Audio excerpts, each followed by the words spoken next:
Live on Building in Public today featuring Albert Dong from Godling Studio. Welcome, Albert.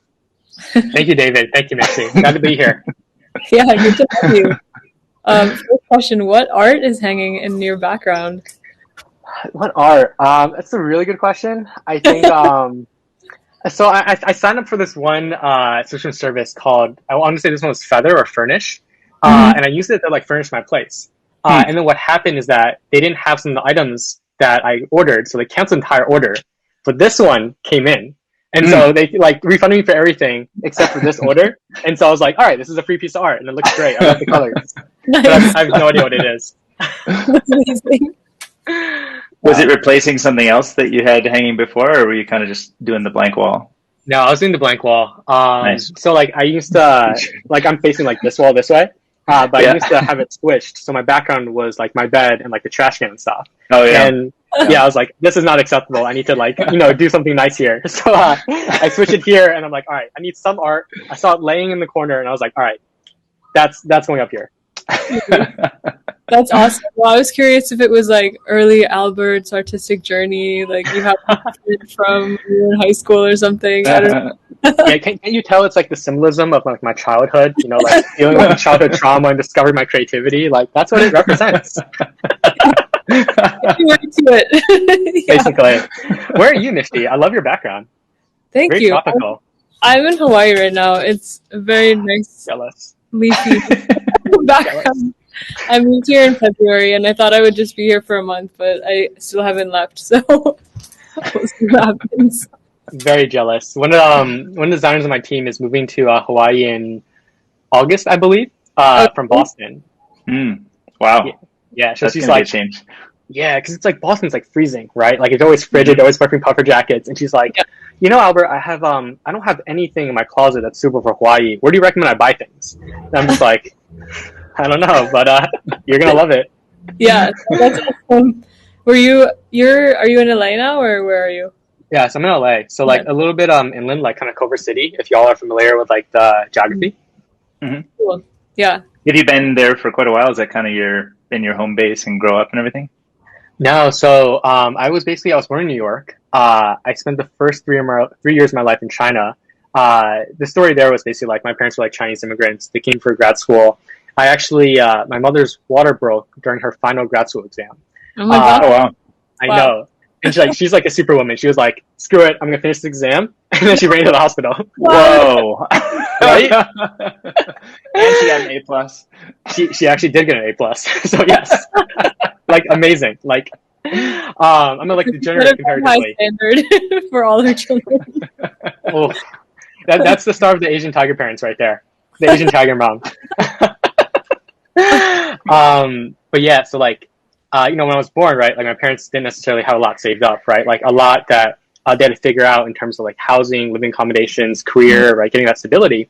So they were like, all right, you know what? We're going to chuck you off back to China to live with your grandparents for 3 years. So I spent the first 3 years there. And then my parents were fortunate to reach like a level of financial stability in New Jersey. So they kind of put the down payment on the house. And then when that happened, they brought me back to America. And so grew up in New Jersey, spent most of my life along the East Coast. And then 2 years ago, basically moved out to LA, originally for work, and then just kind of stayed here. Nice. And do you like LA a lot? Like, is that kind of home, you think, for quite a while now? I would say so, yes. It's just hard to imagine being in another city, perhaps, like kind of like long term. Like, I love New York. I'm sure you guys seen from probably like many people here that like New York is really popping off this summer. Yeah. And so like I would love to kind of maybe spend 2 weeks or 3 weeks there, just kind of catch up with the friends, see the energy, see what's going on. I think New York as a city holds like a very special place in my heart. But I think, who I am is more aligned with the culture of LA than it is with New York. And so when I think about that, I think about LA as having like kind of the media industry and, Hollywood, music, TV, movies, a lot of culture kind of gets set there. Are those some of the circles that you're running in, or kind of how does because Culver City I think is historically a very like kind of media creation center, right? Isn't it? Yeah, definitely. So like as I understand it, there's when LA was being built, right, there was like three major studios, and one of them was Culver Studios, founded by John Culver, and that was based in like Culver City, right? That was like the genesis of Culver City. If you go to like downtown area, there's still his studio standing. There's like a hotel, like a monument for him, etc. But like around that area has been fairly kind of like built out, like a lot of like really nice coffee shops, restaurants, stuff like that. A lot of friends say that like kind of feels like Stanford in terms of like wide open streets, coffee shops, like architecture, arches, stuff like that. But yeah, I would say the one thing I really love about LA, and I think this need can be fulfilled in New York as well, is that like by being here, I feel like my circles have become like very diverse, right? Because you have people in tech, of course, from Silicon Beach. You also have people in media, right? And then you also have a lot of people that are just like, super random in terms of where they come from. And that diversity, I think, is amazing. Most of my 2 years, maybe 3 years before LA, most of my friends were in tech, right? And so I'm sure we all heard like those tropes of like, hey, if you're in tech, everyone only talks about tech and stuff like that. It's questionably true, but like regardless, having that diversity and just meeting people from so many different backgrounds, right? So many walks of life, so many different life philosophies in terms of how they see themselves and their purpose and what they want to do is, I think, so invigorating, so exciting. And I was able to meet so many more of those people in LA. Sorry, Misty, I didn't mean to cut you off. Oh, no. I'm just saying that's interesting because that's also something that struck me with what you're building. I mean, something like you are a founder, but a founder of sort of like a design studio, which is something that we don't see very often. Like people, when you think like founder, builder, you think someone building like a software product or something like that. So I'm also curious about how like the origin story for deciding to like form this as its own studio, and had you been thinking about this for a while, or had you had other like products you were interested in building before that? Yeah. Also, I see Mike just joined. So like, what's up, Mike? Hey, Mike. So yeah, the origin of Godling. I don't think I came into it with the intention of starting a studio. I think I've been fortunate to have a lot of good influences in my life for people that kind of like pushed me towards like the studio path, or at least made me recognize that like building a studio is something that's possible for me. And that kind of made that transition easier. But I think when I started off, it was very much, I was in this intermediary place in my life where I was just kind of like wallowing around a little bit, trying to figure out, what I wanted to do, right? Like I started Godling in March of 2020, left my previous job in November of 2019, right? So between November and March, I was just trying to figure out like, okay, I realized 6 months into my previous job that it was not the right fit, right? And so I didn't want to make another hasty decision. I wanted to be a little bit more thoughtful in terms of what I wanted to do. So in the meantime, we have bills to pay. So I was freelancing. And I think as that process evolved, as I started working with more clients in a more robust capacity, I was like, hey, this is really interesting stuff. Like I really enjoyed the work I was doing. And I thought it felt very like just personally meaningful working with these founders. I think there's something very special about founders in that like they're very like kind of like bright-eyed, like or wide-eyed, like big dreamed. And you kind of feel that energy when you interact with them, right? Like there's this charisma, there's this great collaboration, I suppose, whenever I'm talking to them. And so I was like, okay, like how do I spend more of my time working with people such as this? Had some time, or spent some time investing with like Dorman Fund, which is, where Mike and I met. Yeah. And that was like a blast. But I don't know if, I didn't think my personality was one where I wanted to be an investor like long term. I do some work here as an angel, but not necessarily as like a full-time institutional investor. And so I was exploring the freelance world a bit more. And eventually like you get so much work where it's like, all right, I can't do this all myself. I don't want to let these people down. Who can I loop in to work with me? And so was fortunate to kind of meet some really great people, throughout that time, and just like different Slack groups and communities. And I was like, all right, you know what? If we just, put our skills together, like we can create something so much better, so much stronger. And I think that was in February. And then I spent almost like a month and a half trying to figure out a name. And I finally figured out a name. I was like, all right, now we're going to hit the ground running. Let's do it. Nice. And so that's what's basically like the origin of Godling. And where did the name come from? Yeah, I was going to ask. Do you want the 30-minute explanation or like the 3-minute explanation? Well, you can pick. I think we have lots of questions to ask you. So if we do the 30-minute, we'll That might take up the rest of the show. But No, whatever you'd like to share, yeah. Okay. So the long story short is that I think let me some background context. So I'm Chinese American. Most Chinese people that came to America are often not very religious. There's basically a period in Chinese history where a lot of Chinese people basically kind of lost that religious fervor. And the Christianity never really took hold like it did in like other Asian countries. And so my parents, when they came to America, they were atheists. My aunt, who is my only other family member that is in America, outside of like my cousins and uncle, of course, that's how the family. She was very Christian because when she came to America, she knew no one, and she found like solace and community in the Christian church. Mm-hmm. And so, growing up, I kind of like saw that like my family was atheist. I saw that my aunt, or my aunt singular, was very, very devout Catholic, and I grew up around a lot of people that were Hindu.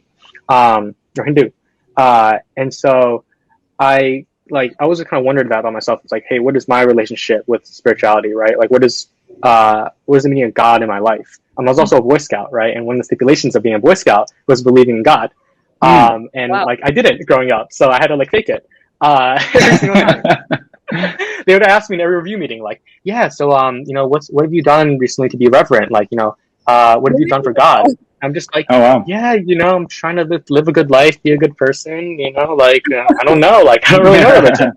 But the last 2 years has really been a story of me trying to understand my place with religion.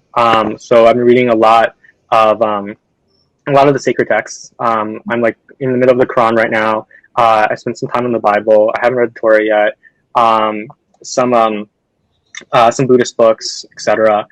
And just trying to understand what that meant for me, right? Like, what is my relationship with it? And I think the one thing that kind of coincided, and so that coincided with the formation of Godling. And so in coming up with the name, I think the sentiment that kind of came to mind was like, I think a lot of agencies are very reactive with their work, right? Like, if you are a client, you're like, hey, Albert, I want this. And I'm like, yes, sir, I will get it done, right? But I think that what I wanted to deliver to the people I worked with, right, was this trusted source, this trusted partner that they can, they can trust to basically provide them with thoughts on what they should be doing in terms of their brand and design strategy, right? I wanted to be the one thinking about what that meant for them. And so, Godling, the way I describe it is like these little spirits of inspiration, divine ordinance, that is here to basically serve as your guide to get you and your company from where you are now to where you want to go, and through the lens of like brand and design. And so that's how I kind of see it. If you guys ever played Legend of Zelda, there's like that little fairy, like Navi, right? Like short for navigation. I like to think that's us, but like less annoying. That's really cool. Nice. How do you approach that process? Like, when someone first comes to you as a client and you're like, I like their vibe, this is going to be a good fit. Like, how do you sort of like hone into exactly what's important about what they want and take it from there? Yeah, I think I think I always approach it with, is this the right mutual fit, right? And I think there's kind of like three players in that game. There's the client and what they're looking for. There's myself as, let's say, the representative of the entity and what we're looking for. And there's our team members and what they're looking for, right? And so I try to be sure that we work with people on projects that fulfill the needs of all three things. And team has actually grown to be more important to me in, like, I would say, the recent weeks as we started kind of hiring more members. How do you make sure our designers are growing, right? How do you make sure that they're satisfied with the work, that they feel like the work they're doing gives them fulfillment, that it's aligned with their personal values and morals, and work that they just find interesting, working with people that they enjoy. And so whenever I like talk to a new client, the first step is to really understand, like, are they looking for someone to just pump out assets for them? Or are they looking for someone that they really want to collaborate and jam with? And if it's the former, I just don't take them on. It's like, it's not the right fit, right? We are going to be way too expensive for them anyways. Now if it's the latter, then I think there's something that could make sense there. And so that's really kind of the first step there. Outside of that, there's like kind of the basic like operational bits, like scope, timeline, whether or not we have the resources, kind of like stuff like that. But I would say that piece before figuring out like whether there's correct fit between all three parties is really like the first step. And so actually one thing I'll mention too is that, like, I like to kind of run these projects by the entire team before I say yes or no, because I want to be sure that like the team is excited about what they're working on. Because if I send a project out and people are like, then I'm just like, all right, we're not doing this. Like I'm not going to ask them to spend time on things they don't really enjoy. Right. What are the types of things that get the team excited? Like, is it that like the mission of the project is aligned with their values, or is it like the type of work? Maybe I don't know if people are into UX or UI or branding or apps or websites or what. How do people like what sort of tickles people's interest? Yeah, I actually it's a really good question. I think I've been learning more about this recently as well, because I was operating on the assumption that it was about like alignment with the problem, right? It's like it's what is the company trying to do? Like that's what tickles me. And I'm realizing like, you know what? Not everyone cares about that. And I'm like, that's okay. I think for many of our designers, it's really who they're working with. That holds true like internally as like what is our team. So I try to be very thoughtful in terms of who we bring onto our team. But also like who are the clients, right? Who are they working with? And I think for most of the designers, that is actually the core thing. It's like the type of client they're working with. I think secondary is really kind of like I would say secondary is the goals of the agency, so of Godling, and then tertiary. I don't know if that's the right term there, but I'll say it anyways. Tertiary is basically the values and the mission of the company. And do you ever find that sort of like one of those is a really strong fit and maybe one of them isn't, and you feel like really conflicted, or so far as they've been kind of easy calls, yes or no?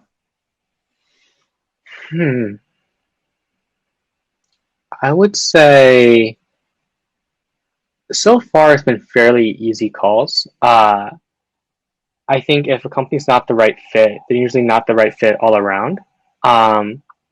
But I think it's easier to make the call because I'm realizing that people care a lot more about the client. And I can get a sense, like, I know my designers, right? Like, I know my team. And so, like, when I meet the clients, I start to get a sense of, like, okay, will this be a person that our team will enjoy working with, right? And that, for me, has become number one in terms of, like, whether or not we take on a client. And so, as a result, making a decision has been easy. It's like, if they don't pass that test, then, like, they're not, nothing else really matters. Right. Yeah.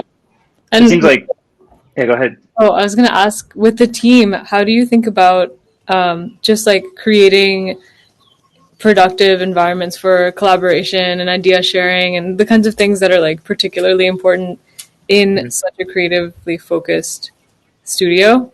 Probably important for any startup, but yeah, how do you think about like making people comfortable sharing work? And are there processes you've built in for like riffing on ideas, or is it pretty organic right now? I think I'll start off by saying that just like, I think I'm actually pretty bad at that. Like, no lie, like, I actually think I'm really bad at that. I don't know if I'm being too harsh, but like, I literally, like, I hired one individual, Ariel Posey. I may be butchering her last name. If so, and she's watching this, I apologize. I promise I'll learn it soon. But Ariel, she's phenomenal. She is based in Portland, Oregon. At her last role, she basically grew the agency from 10 to 35 people. And one of the things I realized from the get-go is that she's good at building communities, and especially like very inclusive communities that care about the people that live in them. And that was something that was very important to me, right? It's really easy to kind of like run a services business and just optimize for your P&L, right? But like, there's people involved, and how do you do good to those people? So I wanted someone that made sure that they had that mentality, and so she really does. And so I'm very excited to have her on the team. Her first day was Monday, so it's been a blessing. But yeah, so it's like, I don't think I'm super great at it. I think like naturally I have a bit more of an exuberant, maybe like mildly flamboyant personality. And I think that just helps with like kind of like taking the edge off a little bit. But in terms of kind of like building, in terms of like kind of like tactical processes, like I don't really have anything that's particularly insightful. I think it's good to listen to people, right? I think it's good to be generous with your compliments and to make sure that achievements are celebrated. But like, for example, like I have one designer on the team, Rafay, he keeps telling me, it's like, the way to get people talking is that you have to send memes, right? You just have to keep creating memes and send memes. And I'm just like, I don't know how to do that. Like, can you please do this? Like, that's on you. I don't know how to. Also, I just saw that you sent a link, Nishti. So like, I'm actually, I just opened it. I'm going to read it later. Cause I'm always looking for like insights there. Yeah, no, Yeah. I just think it's so interesting to think about how people build environments that are conducive to creativity, and especially if you're not operating in a physical environment, like what does that look like Hmm. in your Slack channel or something? Like, I don't think anyone has a very nice formula or like good idea, so it's all a work in progress. But he has written a book about digging into the restaurant industry and kind of like Mm. what do the most innovative cutting edge restaurants do to make sure that they're always like churning out good ideas and have the best processes for collaboration and stuff. So that's what Mm. I put in there. Gotcha. There's also this wonderful book I read maybe like 3 years back called like Creativity Inc. Oh yeah. Yes, and so I should actually probably should reread that one, but I remember feeling really inspired uh, by the content there. Yeah, this is the Pixar story, right? Yes, I believe so. Pixar. Oh, that's I'm going to cool. pull up the link for it. I think we briefed on a few of the highlights of this at one point. Mm. That's Yeah. cool.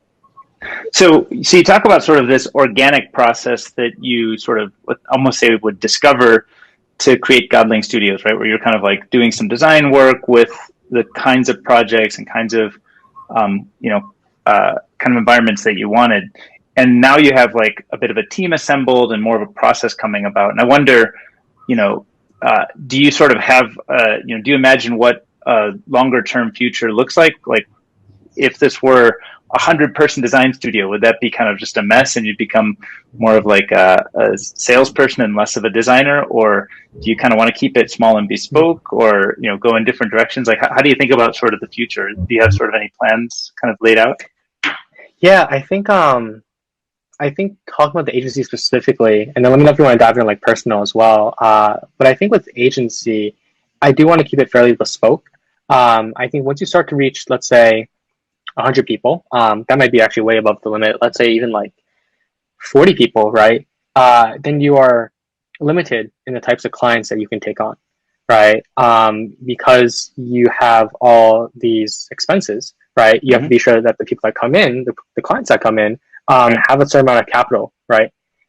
And so for us, like some of the people I really enjoy working with, and some of the people that I find our designers really enjoy working with, right? They're founders, right? And like if you're a seed stage founder with like 2 million in the bank, you probably can't afford like a rebrand that's like Right. 150K, right? Unless you're D2C, in which case it's like the ROI is like massive.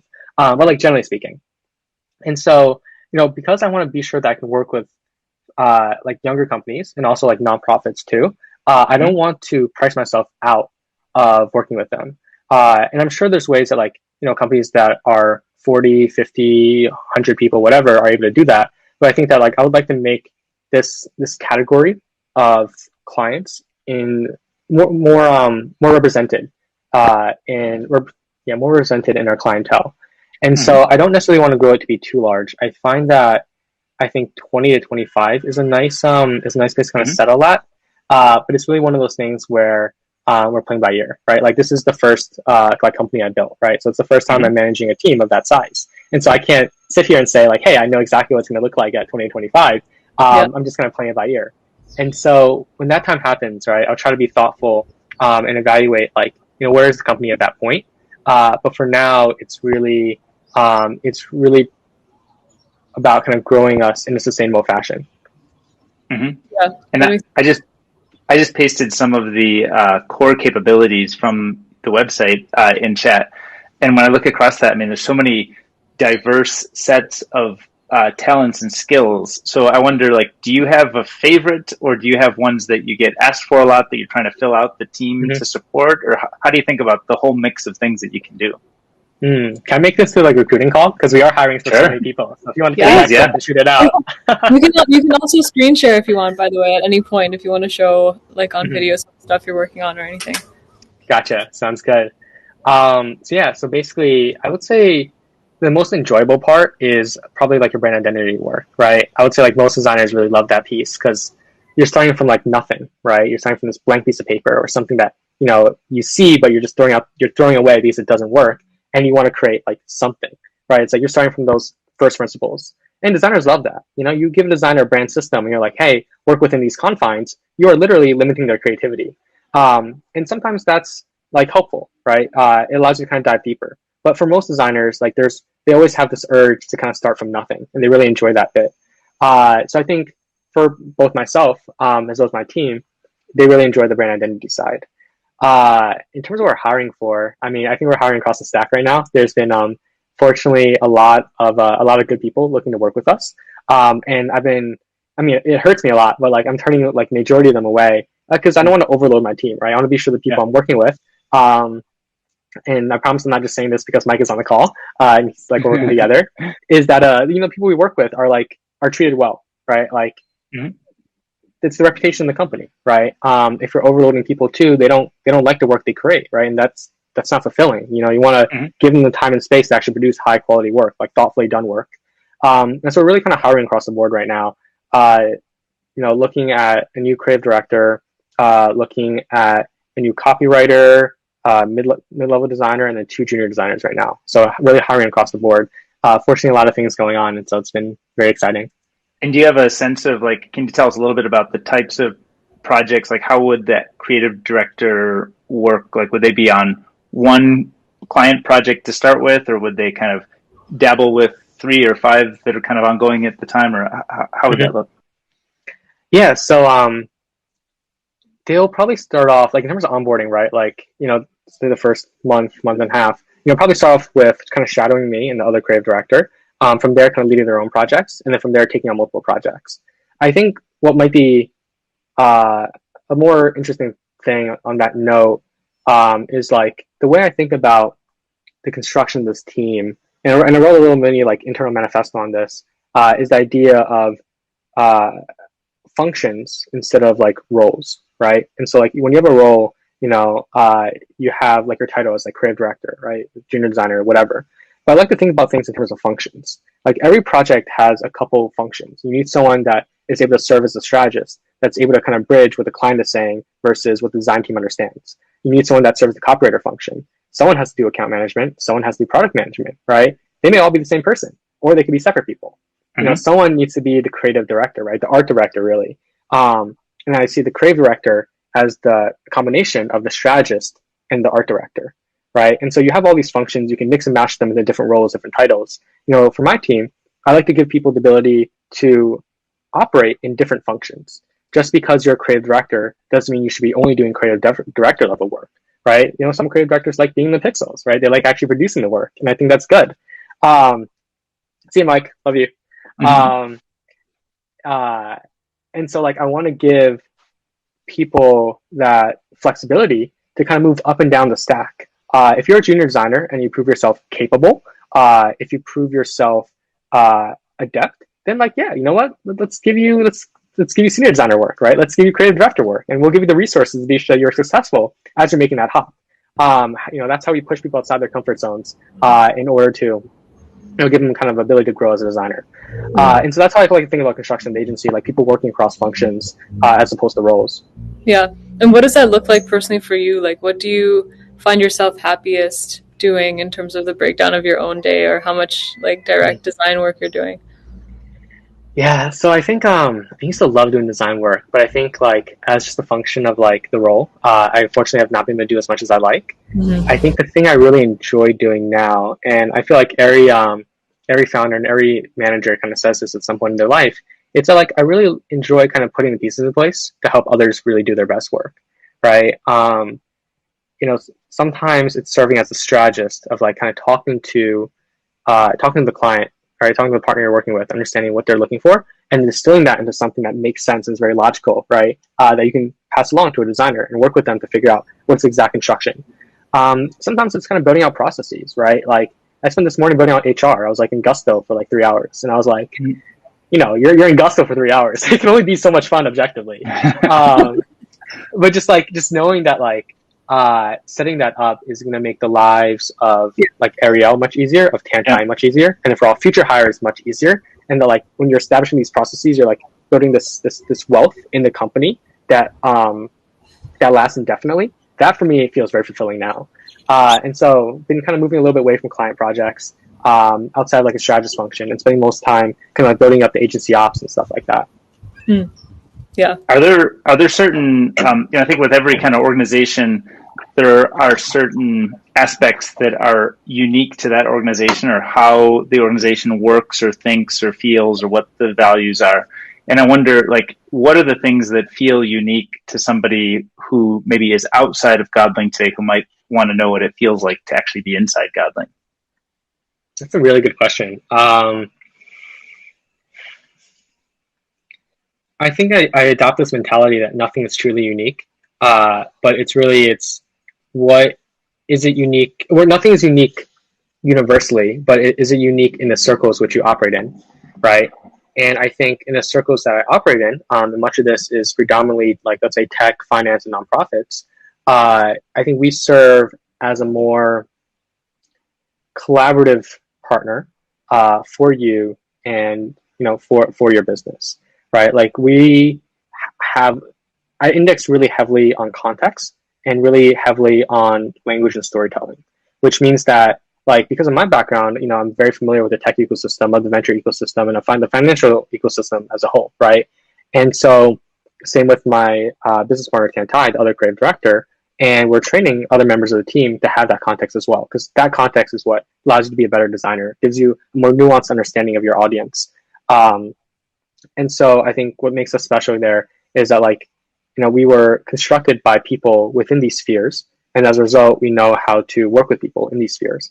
And we really optimize for a very collaborative partnership, as opposed to how do we simply just maximize how do we just maximize revenue, right? Like, revenue is important, right? Yeah. But it's like there's so many other factors that I think leads to a happier and a healthier work culture, as well as kind of like result for the client, which is really much kind of like the long game there. Yeah.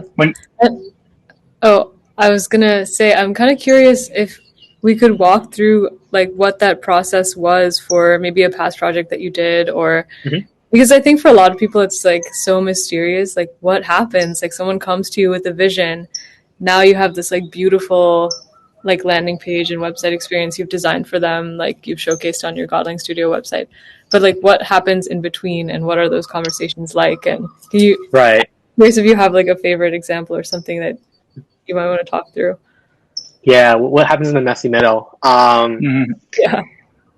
Yeah, let's see. Maybe we'll talk about further farms, since Mike joined the call. So when we first started working with Mike, he was looking for, well, actually, that might be under NDA. Never mind. What else is a good? What else is I noticed you have Julia Lipton from Awesome People. Oh yes, Julia's amazing. I love her. Yeah. So I know Julia a little bit through some other friends, and we hung out actually in Topanga outside of LA. Oh, no way. Last time we were in Topanga was like in November, and we hung out briefly. Yeah. Yeah, no, I absolutely adore Julia.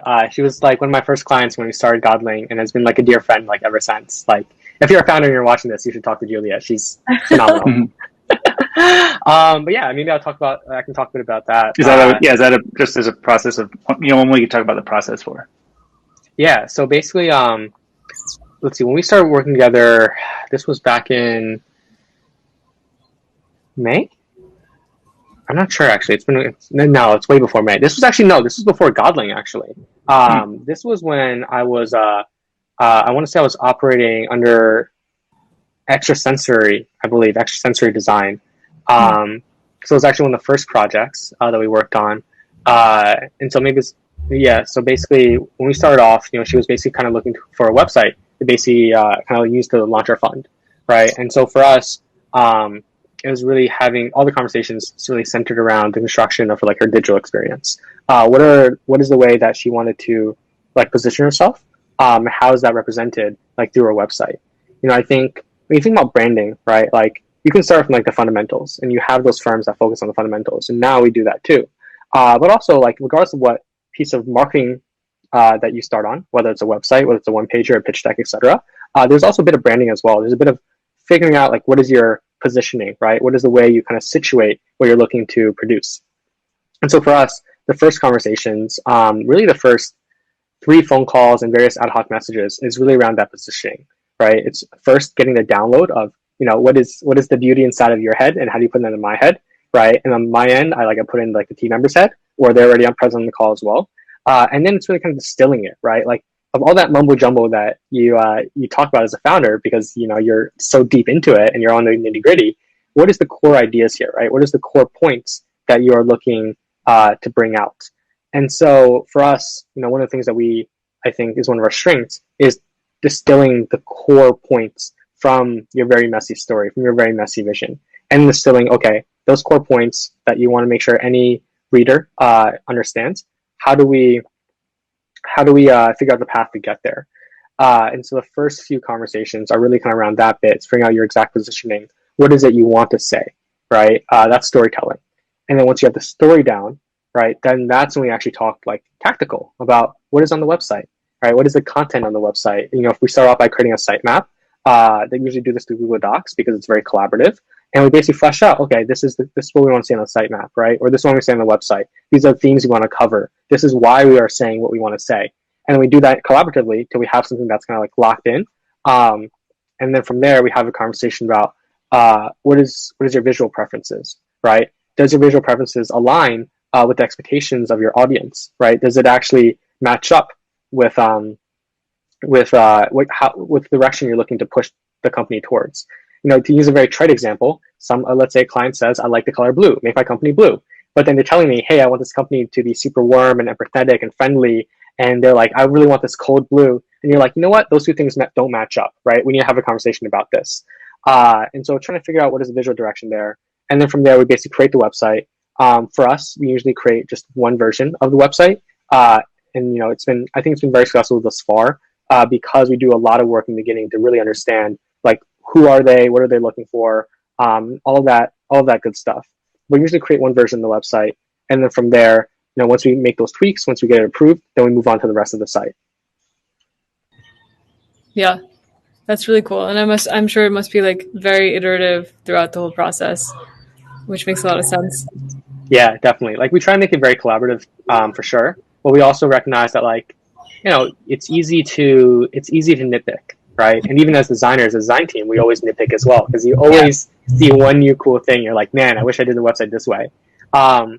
But, you know, it's very much a situation with design where it's like once you reach kind of like 98%, you kind of have to settle for it.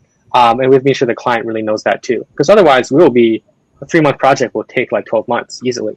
It's be frustrating for all parties at the end of it. Yeah. What's your, like, where do you kind of go to keep tabs on interesting things happening in design or places that you find inspiration? Like, what's your, I don't know, evolving mood board type thing that you have going on? Yeah, it's a good question. I always felt like compared to like other creative directors, like my sources of inspiration were so much weaker.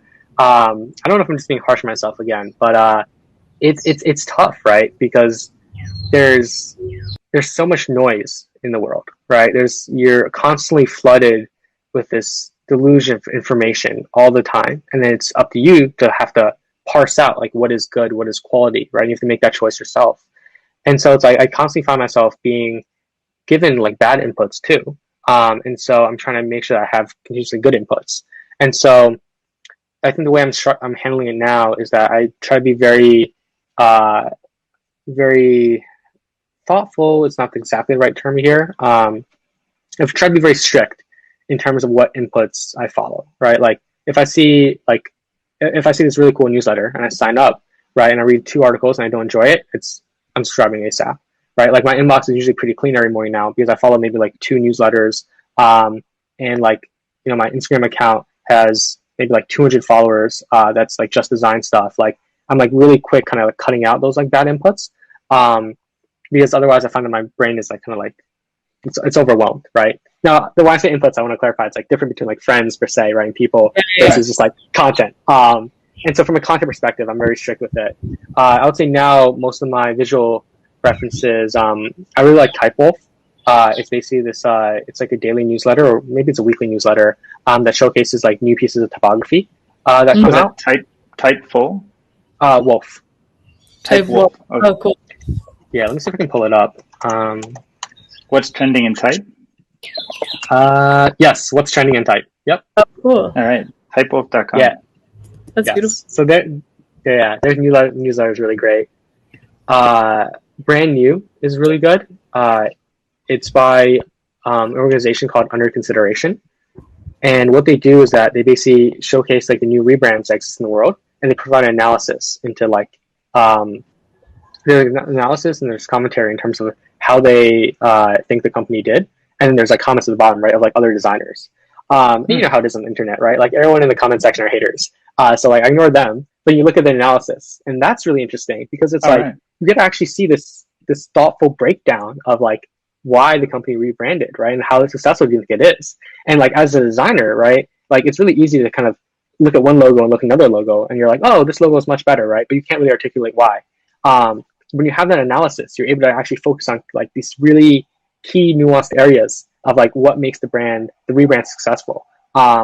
What is the considerations the design team faced when they're conducting the rebrand? And as a designer, like that is so much richer content, right? That's the context around the work that you do. You're not just designing for visuals, you're designing for the company's strategy, you're designing for those goals. And seeing that breakdown, I think, is a really is really amazing. It's really really insightful. So that's also like another one of my favorite newsletters.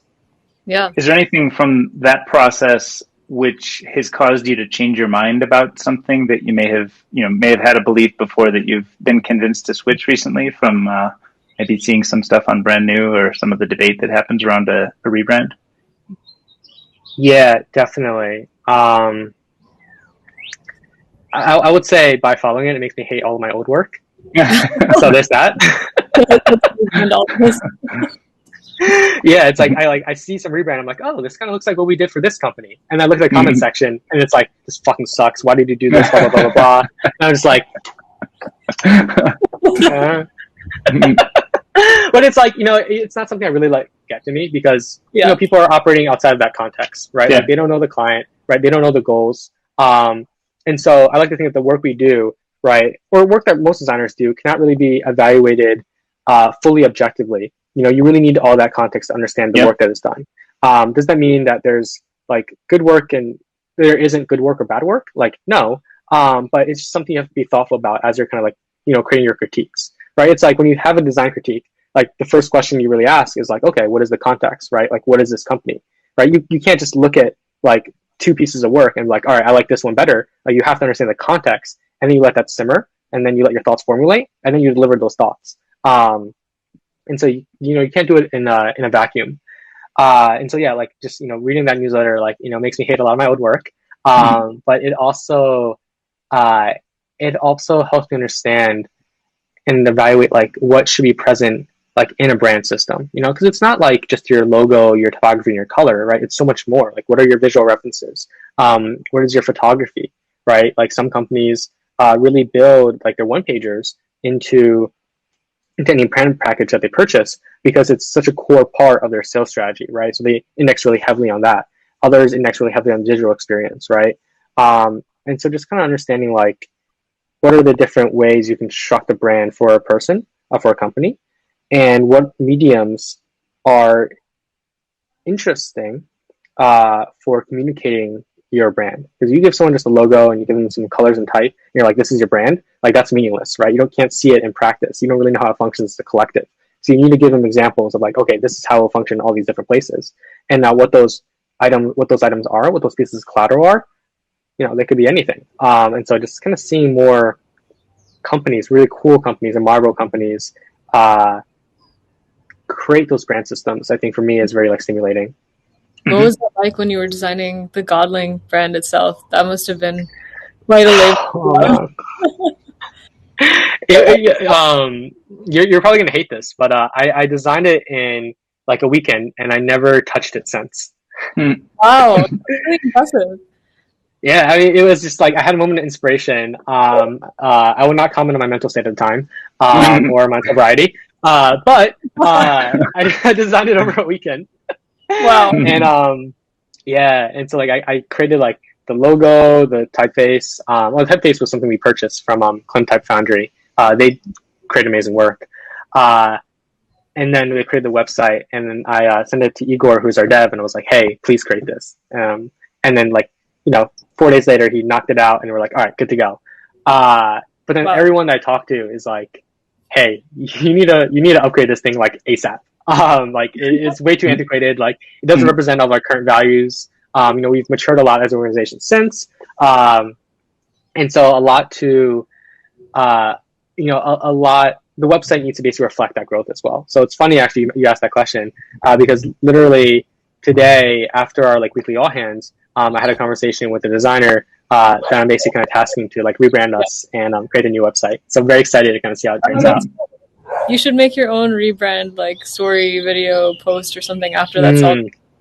Show the before and after and like the process. Yeah, or like I like the idea of showing the process. Almost, people do these like Twitch live streams where they like show a process in Figma and like here's how we do it. I wonder what that would be like for people to be able to both learn about your brand as well as learn about the process that you came up to create your brand, which may inform sort of the process that they might expect if they were to work with you. Yeah, and I love that idea actually. I think I saw McKinsey or someone do something similar. And I feel like Sandwich, like the video production company, has probably done a few videos like that. But yeah, it's all super cool. I just wish I had the budget. Yeah, juggling. I noticed. I know when you were talking about some of the stuff that shows up on Brand New, it's kind of a public place in the internet, and a lot of times people don't have necessarily enough context to give the kinds of critiques that might be productive. And it reminds me a lot of like some of, in my world, I feel like there's, everything we do on Twitter is just fully public. And then there's like the small groups of me and my friends talking about things. But then I feel like in recent years, there've been a lot more of these like 100 or 200 person groups that somebody curates that has a common tone, an established theme, a certain curation of people to try to make those semi-public conversations a bit more productive. And I wonder if you've seen those show up in your spheres, or if that's like something interesting that would be helpful to kind of just help the design communities move forward and have more context when giving these kinds of critiques. Yeah, I think first of all, like I love the idea, like in the abstract, right, or like as a whole, right. I think in purely public spheres, you lose a lot of like the nuance. I think. From the conversations that you have. And so having places where it is a little bit more, where there's kind of less people and less voices in the room, but everyone feels empowered to kind of like communicate and say their opinion, I think is like really powerful. And so I think one example of this in the design community is there's this event called Epi Currents, I want to say. And I want to say it's led by Dan Petty, although I hope I'm not pronouncing his last name incorrectly. It's like this annual retreat at a friend that went a while back. Is in Colorado? Like, yes. Is it Breckenridge? It says the most epic conference for creatives. Come participate in intimate talks, workshops, and skiing and snowboarding. Yeah, Breckenridge? Yes. Yes. Their websites are always amazing. It's like phenomenal. Yeah, wow. Yeah, but it's like that's... Oh, sorry, go on, Mishti. Oh, no, that's cool. I'm just scrolling through. Here. Gotcha. Check out, it's got this little thing that follows me as I move my mouse around. Oh, I love that. And like the details, look at how it kind of comes in and goes out. That's cool, yeah. Okay, so sorry, not to interrupt. I was just... Yeah, sorry. Had you participated in one of these, or you were saying a friend was telling you about this collective of people? I have not. Actually, yeah, one of my friends told me about them a while back, and I always thought they were super cool. I just never had the chance to participate. Yeah. What about you, David? Like, what are these communities that like you're a part of that are like kind of like smaller scale? Yeah, I have actually I found that I think a lot of times the people I used to run one maybe 5-6 years ago. Sick. And I haven't been as active with that one, but part of having run that gets me invites to a bunch of other ones that other people run.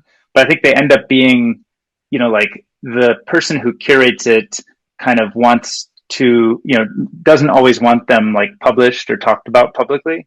So they have, but I could talk about sort of the thematically, what works. And I think if you aren't already a member of a thing, or if that doesn't exist in the way that I'm talking about it, I think it might be an interesting thing for you to consider organizing, probably because a lot of people get a lot of value in all kinds of different ways out of it, both like learning and sharing links and having kind of discussions, but as well, like, probably keeping you in the mix on maybe interesting companies or projects you might want to work with, or interesting talent that might want to work. So it kind of becomes this like accelerator to both sides of the network that you're building.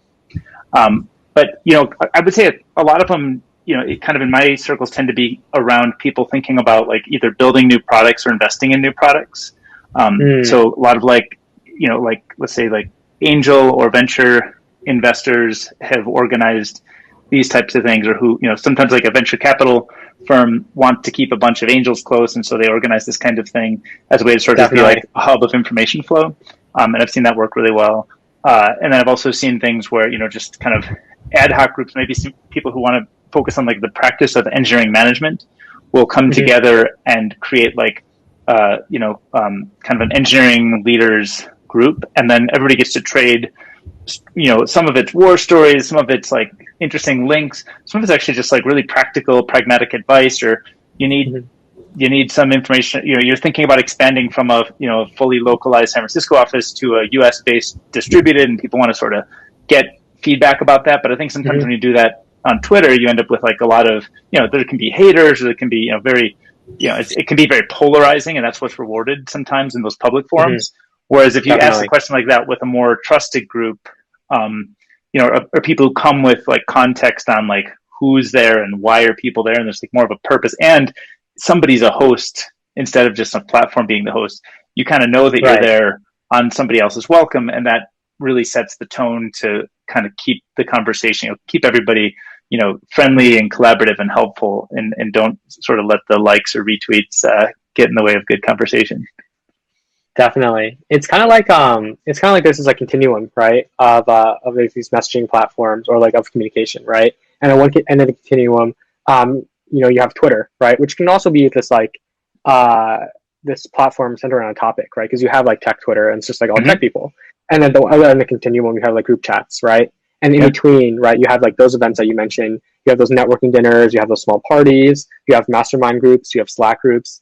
It's super cool to see like all of these little these subcultures like arise, or subcultures or subgroups kind of like arise, kind of like across the spectrum, because you find that like people are very aligned with each other. Like there's some sort of connectivity, right? So you kind of feel seen as a person. Like people understand like the things that you say and like your background. But you also have people that like that are perhaps a bit more adjacent to what you do, and so those people are there to kind of like challenge you. But as you said, there's that facilitator, right? There's still someone that kind of brings everyone all together, that sets a tone, that makes sure things are positive, and that things are negativity is not like rewarded per se. I always think of it kind of like the dinner party analogy. Like if you get invited to somebody's dinner party, they welcome everybody, they introduce everybody, and now everybody knows kind of some context on why everybody's there. And even if you like vigorously disagree with somebody, you do so very respectfully when you're at somebody else's house or dinner gathering, where sometimes in the public spheres you don't have as much of that incentive, because it's like a generic kind of like a unnamed platform, or kind of it's an non-human platform that kind of makes gives people more license, I guess, to let the platform incentives drive the conversation. So you always have a line of communication, right, or a line of similarity. How do you know David? Exactly. That's fun. For sure. Also, on a different note, I was kind of curious to ask you about your writing, and I saw that you have like a bunch of on your website links to your newsletter. Oh no, that's so old. Well, not anything in like specific that you published in the past, but is that still like a big part of how you process things and think, and like what's your sort of like writing routine, and how is that feeding into the stuff you're doing these days? Yeah, I think I used to read and write a lot more, maybe like 2 years ago, than I do now, unfortunately. It's something I want to get back into, and I've always really enjoyed and felt fulfilled by. But nowadays, like, it's just not as present anymore. Just a lot of other things throughout my head, a lot of work to be done. So it's unfortunately kind of fallen wayside. The one exception to that is that I read a lot of manga, right? So like Japanese cartoons. And I justify this to myself in saying that I'm reading a lot of fiction, and so it makes me a better storyteller because I get a better sense of different stories and different narratives. And that's how I justify that to myself. But unfortunately, like I used to be a big nonfiction reader, and I don't really read too much of that anymore. Historical fiction has always been something I loved, and same thing. My writing is I think I used to I used to write fairly frequently whenever I had like a burst of inspiration, and it was always just kind of like observations about like my life, right? It's like I think it's deeply personal. Um, it's I think its broad categorization is a bit trite because it's around philosophy and life and experiences and whatever. It's just like how I perceive the world. But for me, it's like it's deeply personal because these are like my experiences, like my lived experiences. And writing it is meditative, and it helps me consolidate some of my thoughts. And then push it out into the world. And some people are going to read it and they're like, "Hey, like I read this a million times, right?" And that's probably true. Is it novel? Like, no. But is it personal? Like, yes. And I think there's a few people that read it. Yeah, and there's just a few people that read it and they're like, "Oh, this is really interesting." And then it always starts like some sort of like conversation with that person. And so like, if there's one thing I could kind of pick that up, it would be that writing again. And also to be less, what's the word, shy, perhaps, about it. Just really just like fully own it. Because I think that you're gonna get a bunch of haters on it, right? Like you write like something's novel, even though it's not novel, but it's novel to you because you just discovered it. But it resonates with someone, right? It resonates with one of your friends. It resonates with a new friend or a friend to be, and that process is always rewarding. I have this one statement that I like to kind of live around. It's that like acts of creation always beats acts of consumption. Right? Like we can consume indefinitely, but it's really what do we put out into the world? We don't have to put out like anything novel, right? We don't have to put out things as grandiose as companies, but we can put out like writings and thoughts and good energy and goodwill, and all that is very meaningful. The act of giving, at least for me, is very like personally fulfilling. Like gifts and acts of service is like one of my top like love languages, and so for me, it's like very much like a personal thing.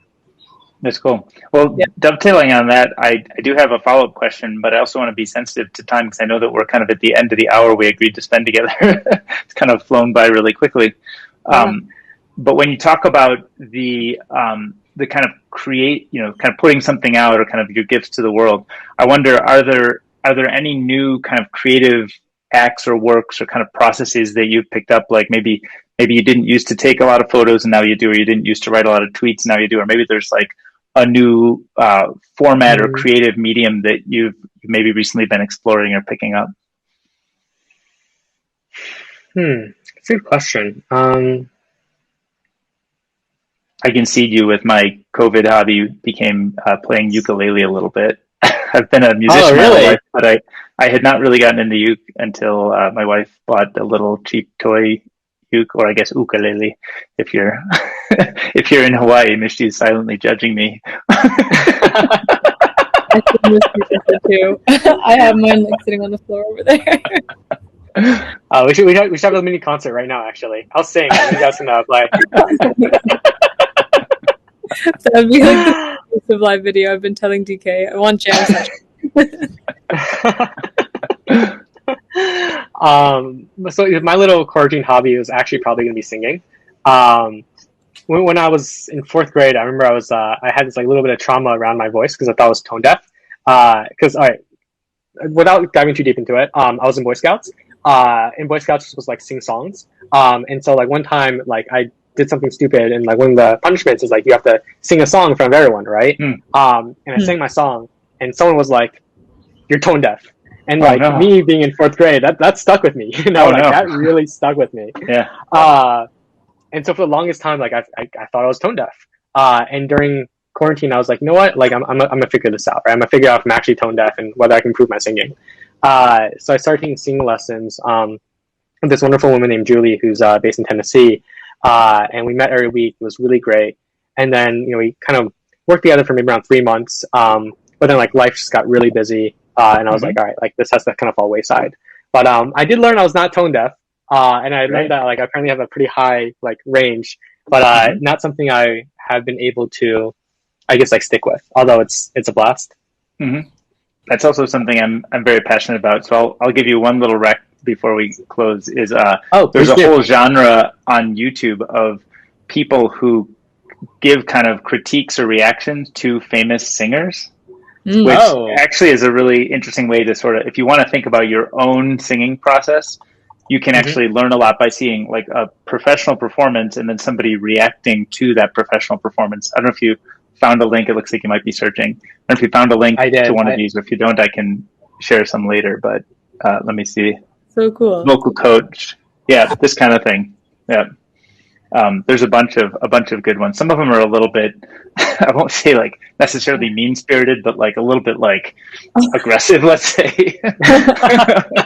So you kind of got to find the vibe that works for you. But I find them interesting from, sort of just the ability to observe the singing and the vocal qualities and intonation and the rising and falling, movement. So yeah, that's a little one if you want to sort of reinstigate some of your kind of singing passion. That might be a nice one to sort of explore a little bit. Yeah, I have that open in a tab in my browser right now, alongside like what Mishti shared earlier with the Vol 10. Is that how you pronounce it? Von 10. Yeah. Got it. Yeah, so I'm gonna check it out like after this. Cool. All right. Well, thanks so much for joining us, Albert. We had a blast talking to you and getting to learn about you and what you're building with Godling Studio. Yeah, thank you. Yeah, this was a lot of fun. Yeah. I came into this thinking that like, wow, like we're about to have this interview right now, but it's just like this fun coffee chat. So like, thank you for having me on. This is Totally. Awesome. Okay. See you, Albert. Awesome. Take